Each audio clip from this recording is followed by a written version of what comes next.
विधानसभा चुनावों की तैयारी के बीच नागेंद्र महतो ने सरिया अनुमंडल में अपना नामांकन पत्र भरा। इस अवसर पर उन्होंने मीडिया से बात करते हुए मौजूदा गठबंधन सरकार और विशेष रूप से माले पार्टी पर तीखे आरोप लगाए।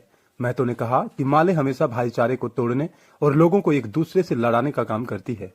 नागेंद्र महतो ने कहा, जैसे जैसे चुनाव नजदीक आते हैं, गठबंधन सरकार नई नई योजनाएं लाने का दावा करती है।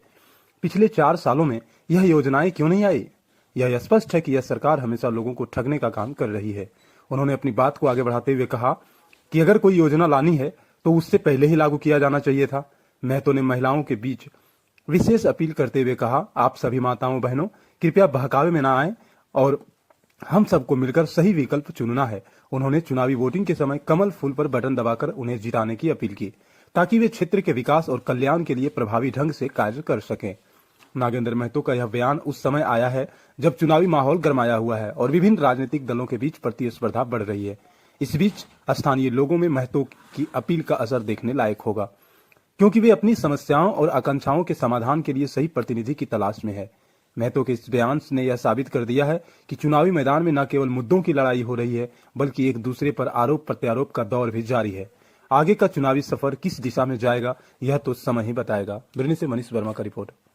तो काज नामांकन है और इस नामांकन में आप तमाम लोगों की ये सभा के रूप में उपस्थिति है। आज मंच पर उपस्थित हमारे तमाम मंडल अध्यक्षगण, जिला के तमाम नेतागण और बगोदर विधानसभा के कोने कोने से आए हुए हमारे माता बहनों, नौजवान साथियों, मैं तमाम लोगों को अपनी ओर से हार्दिक अभिनंदन करता हूँ। सभी लोगों को मैं झारखंडी जोहार करता हूँ।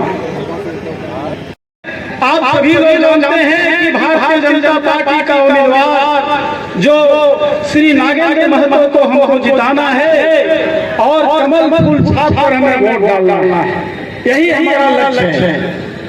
आप सभी जानते हैं कि झारखंड राज्य में गठबंधन की सरकार और ये गठबंधन की सरकार चल रही है और उस गठबंधन सरकार के साथ भाजपा माले जो सिर्फ बगोदर में एक टीम मानता हुआ तारा है और उस गठबंधन के साथ शामिल है।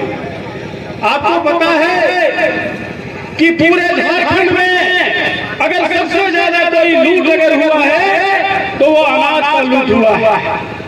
कोरोना काल में मोदी जी के द्वारा